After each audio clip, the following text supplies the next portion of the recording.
নমস্কার আমার প্রিয় বন্ধুরা, কেমন আছেন আমার সকল প্রিয় বন্ধুরা? আজ আপনাদের সামনে এমন একজন গুণী মানুষ এবং গুণী শিল্পী যাকে নিয়ে হাজির হয়ে গেলাম। আর এমন কেউ নেই যে তাকে চেনেন না বা তাকে শোনেননি। হ্যাঁ, শোনার কথাই বলছি। আমরা ঘুম থেকে উঠে যার কণ্ঠস্বর শুনতে পেলে আমাদের মন অবশ্যই ভালো হতে বাধ্য হয় এবং পৃথিবীর প্রতিটি প্রান্তেই তার কণ্ঠস্বর পৌঁছতে আজ আর বাকি নেই। হ্যাঁ, নিশ্চয়ই এতক্ষণ বুঝতে পারছেন আমি কার কথা বলছি। এস, লতা মঙ্গেশকর, যার কণ্ঠে প্রেম ছিল, প্রেমের অভিব্যক্তি ছিল, যার কণ্ঠে মা সরস্বতী বাস করতেন। কিন্তু তার জীবনের পাতায় কি কখনো প্রেম এসে নাম লিখিয়েছিল? প্রেম কিভাবে হয়? কেউ বলে প্রথম দেখায়, চোখের ভাষায়, কেউ বলে প্রথম হাত ধরার স্পর্শে, প্রথম ছোঁয়ায়। আবার অনেকেই এইসব প্রথম তত্ত্বকে তুড়ি মেরে নস্যাৎ করে দেন। হ্যাঁ, তাদের মতে প্রেম বা ভালোবাসা হয় সম্পর্কের দীর্ঘসূত্রিতা, বিশ্বাস, ভরসা আর টান থেকে। কখনো তা হয় শব্দের চেয়েও গভীর, তো কখনো সুরের চেয়েও সুমধুর, আবার কখনো নীরব, অব্যক্ত। প্রেম নিয়ে এই বিতর্ক ছিল এবং রয়েছে আর থাকবেও। তবে একটা ব্যাপারে হয়তো প্রায় সকলেই একমত হবেন, বাংলা তথা ভারতে এমন কিছু সঙ্গীতশিল্পী জন্মেছেন যাদের কণ্ঠ শুনে, গান শুনে প্রজন্মের পর প্রজন্ম প্রেমে পড়েছে, প্রেম করতে শিখেছে। কেউ বা বিরহে কেঁদেছে, আবার কেউ বিরহ ভুলেছে। তাদের মধ্যে অবশ্যম্ভাবীভাবে যার নাম একেবারে উপরের সারিতে থাকবে, তিনি আমাদের সুরসম্রাজ্ঞী কিন্নর কণ্ঠী লতা মঙ্গেশকর। কখনো তার কবুতর যা যা যা শুনে কাঁপা কাঁপা হাতে প্রেমের প্রথম চিঠি লেখা হয়েছে, তো কখনো প্যার কিয়া তো ডরনা কিয়া শুনে প্রেমিক প্রেমিকা সমাজের বাঁধনকে উপেক্ষা করে ভালোবাসাকে আঁকড়ে ধরেছে। কখনো তার চঞ্চল মন আনমনা হয় শুনে কেউ প্রথম স্পর্শের অনুভূতি পেয়েছে। আবার তেরে লিয়ে হাম হ্যায় জিয়ে শুনে ভালোবাসার গভীরতাকে নতুন করে বুঝেছে। কখনো তার কোকিল কণ্ঠে আশা শ্রাবণ মানে না তো মন শুনতে শুনতে ঝরা বাদলের দিনে কেউ তার প্রিয়জনের অপেক্ষার প্রহর গুনছে। আবার হয়তো আজ মন চেয়েছে আমি হারিয়ে যাব শুনতে শুনতে কেউ নিজেদের ভাসিয়ে দিয়েছে প্রেমের জোয়ারে। লতা মঙ্গেশকরের গাওয়া কেন কিছু কথা বলো না গানের সুরে কেউ খুঁজে পেয়েছে না বলা মনের ভাষা। তো আবার শুন সাইবা শুন এর মতো তা কখনো বাগ্ময় হয়ে উঠতে চেয়েছে।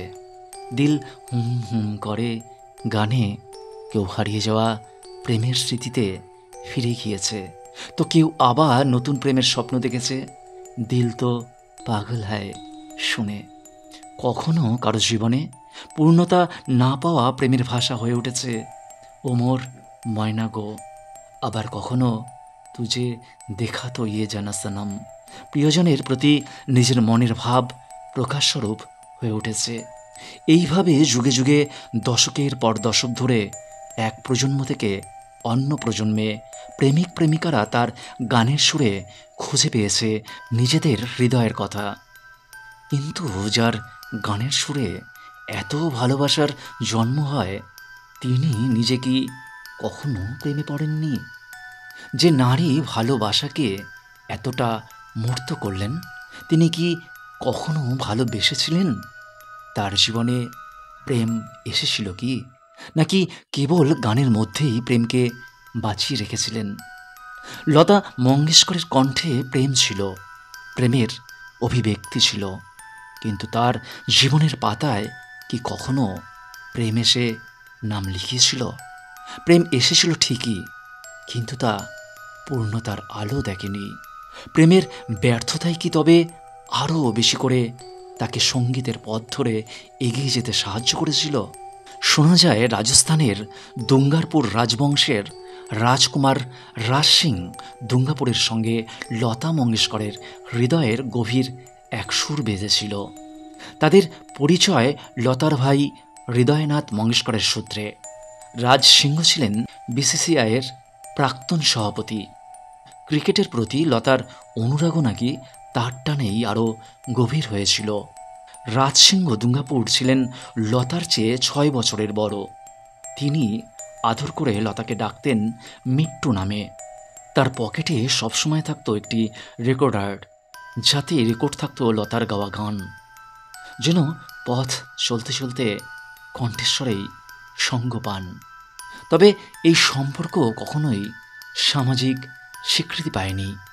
রাজ পরিবারের সন্তান রাজ সিংহ দুঙ্গাপুর নাকি তার বাবা মাকে প্রতিজ্ঞা করেছিলেন যে তিনি কোনো সাধারণ পরিবারের মেয়েকে রাজবাড়ির বউ করে আনবেন না। সেই প্রতিজ্ঞা তিনি ভাঙেননি। আমৃত্যু অবিবাহিত থেকেছেন। লতাও কখনো বিয়ে করেননি। এ কি অপ্রকাশিত প্রেম, নাকি নিছকই বন্ধুত্ব? সময় স্রোতে উত্তর হারিয়ে গেছে, কিন্তু তাদের জীবন যেন এক নিঃশব্দ প্রতিধ্বনি রেখে গেছে। প্রেম মানেই কি দাম্পত্য, নাকি আত্মার এক অদৃশ্য বন্ধন? লতা মঙ্গেশকর তার কণ্ঠে প্রেমকে চিরন্তন রূপ দিয়েছেন। যুগে যুগে প্রেমিক প্রেমিকারা তার গানের সুরে ডুব দিয়েছে, অথচ তার নিজের প্রেম এক অনুচ্চারিত সুর হয়ে থেকে গেছে অগোচরে। 2009 সালে যখন রাজ সিংহ দুঙ্গাপুর চিরবিদায় নেন, তখন হয়তো তার রেকর্ডারে বাজছিল লগ যা গলে कि फिर ये हंसी रात हो ना हो, शायद फिर इस जन्म में मुलाकात हो ना हो।